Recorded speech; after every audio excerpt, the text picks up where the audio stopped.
अस्सलामुअलैकुम, मैं हूं सबा भट्टी और आप देख रहे हैं MAT20 न्यूज HD। आइए नजर डालते हैं आज की अहम खबर पर।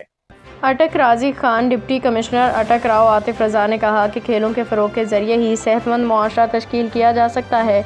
मौजूदा दौर में नौजवानों को खेलों की तरफ राग़िब करने की ज़रूरत है ताकि मुआशरे में नज़्म व ज़ब्त फ़रोग पा सके।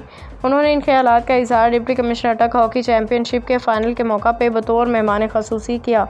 हॉकी के ये मुकाबले लियाकत खान हॉकी स्टेडियम में मुनाकिद हुए, जिसमें 4 टीमों ने हिस्सा लिया। इन टीमों में Zahid Ali Khan youth hockey club, cantt hockey club, government graduate college hockey club और शहबाज हॉकी क्लब शामिल थे। 2 दिन जारी रहने वाले इस टूर्नामेंट का final Zahid Ali Khan youth hockey club और कैंट हॉकी क्लब के माबैन खेला गया, जो Zahid Ali Khan youth hockey club ने पेनल्टी स्ट्रोक्स पे जीत लिया।